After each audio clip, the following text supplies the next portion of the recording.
We're rolling through it.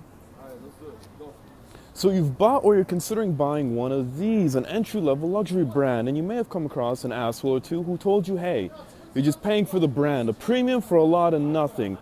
Well, I'm going to run some numbers to help you feel better. We're going to look at profit margins, and you're going to realize you're getting a deal.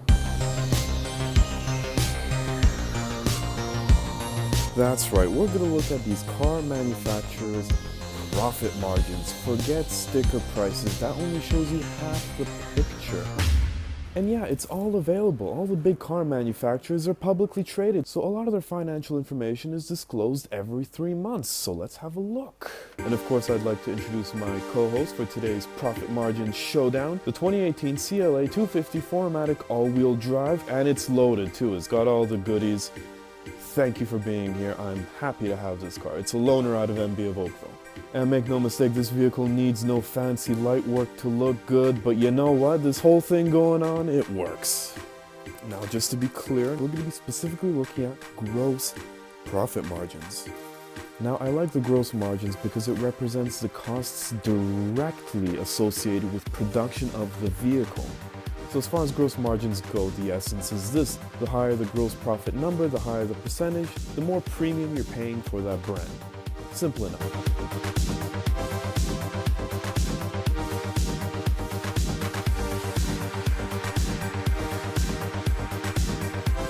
So we've got 17 major manufacturers known in North America. I've listed them all, and I'll tell you this, clever guys, there's definitely some surprises here.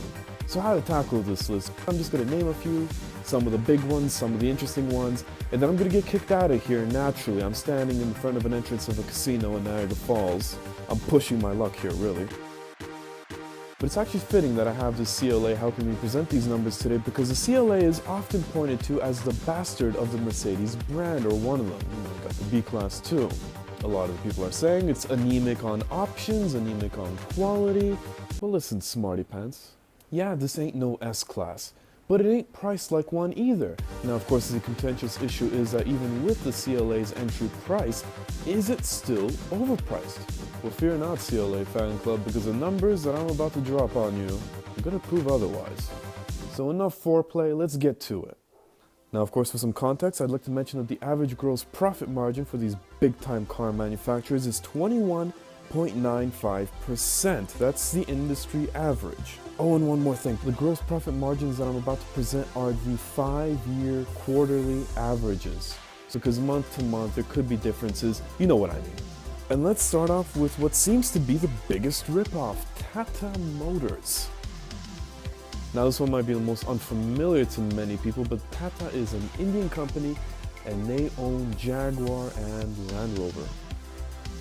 38%, and I'm telling you this much, 38% is a big outlier to the rest of them. That's a lot of margin right there. You're paying for a lot of fluff. That's what that means when you pick one of those two cars, but it's understandable. Low volume, niche market, that's a different story.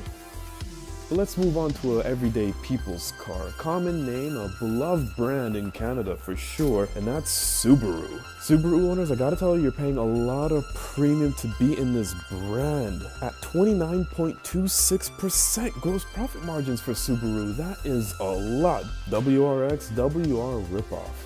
I'm kidding, but I mean, hey, these are the numbers. How about Honda, the economy brand, 22.76%. That's pretty interesting. Honda's beating the industry average in terms of gross margins. Hyundai, 20.24%. At the very bottom of gross margins, and I kind of feel bad for them, it's weird, it's GM at 12.06%. That's a big drop, ladies and gentlemen, I don't get it. In fact, all the American brands are at the bottom. You know what a huge pet peeve of mine is? When people close the door using the glass. And they touch it and, ugh. You gotta... And Ford at 15.77. Because I mean, there's a lot that can go into these numbers, but at face value, it seems you're getting the most car for your money when you're going American. How about Toyota, the top dogs in the business? Maker of these sensible, reliable automobiles. Hey, gotta respect them. Also, they've got the Lexus brand. We're looking at a gross margin of 19.02%. This is interesting. Kia, which is not to be put in the same category as Toyota as far as reliability goes, actually has a higher margin. How about Mazda? There's some crazy YouTubers out there comparing Benzes to Mazdas and proclaiming how much of a good deal a Mazda is next to a Benz. Well, what are we talking about here? Mazda, 24.75%. So, I think you're getting a clear picture of what's going on here. How does the Mercedes brand compare?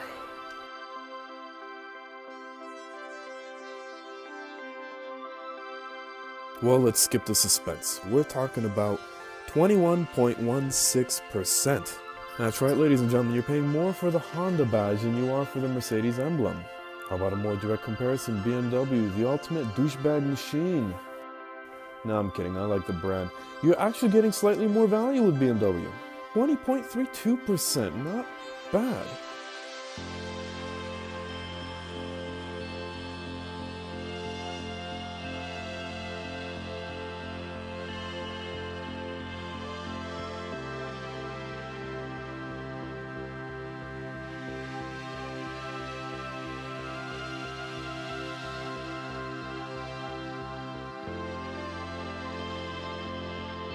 Alright, well, we figured this would happen sooner or later. Alright, there you go. So you got a big.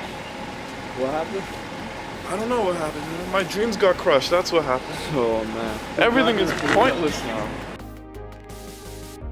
Let's improvise. So, okay, I'm not good at presenting lists. Let's just lay everything out right here, right now. Here we see all 17 manufacturers listed from highest to lowest. You can see that Mercedes, the CLA's family, is 7th from the top. So I mean, what it means is you really are paying a fair price to get into this brand. You're right at the industry average. Volkswagen Das Auto, kind of near the bottom of the list. Now remember, this is gross margins. There are lawsuits and all that crazy fines for the emissions. That's got nothing to do with gross margins. That would be reflective in their net profit margins. So here's the realities, ladies and gentlemen. You're not getting ripped off. Not only are you not getting ripped off, you're actually getting a deal with some of these brands that you thought you might not have been.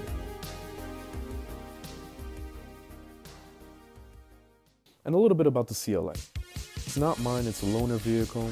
Over the years, this is now my third opportunity to drive this thing, and I'll say this, every single time I have this car for a period of like a few days each, I get complimented on it, even though it's the baby of the family, the cheapest one. But I get it. I mean, ladies and gentlemen, just look at it. Even right before shooting this footage, I took this car to the gas station for a wash, and I shit you not, the clerk at the gas station complimented my car. He said he liked my Mercedes and gave me a discount on the car wash.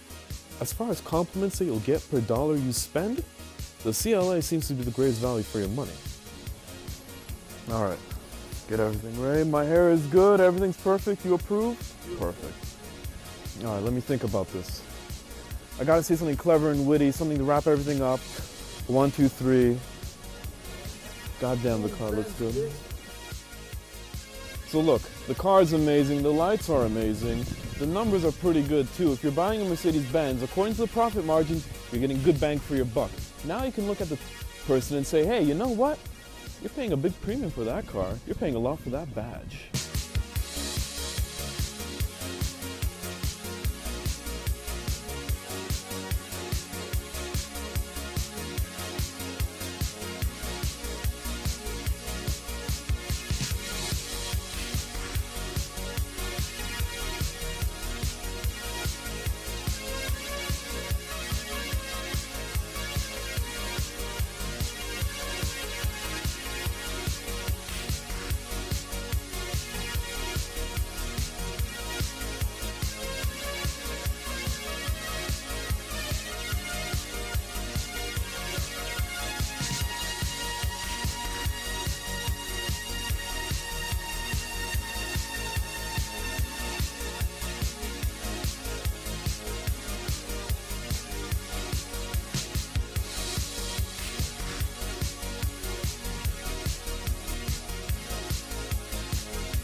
Who's this in the car?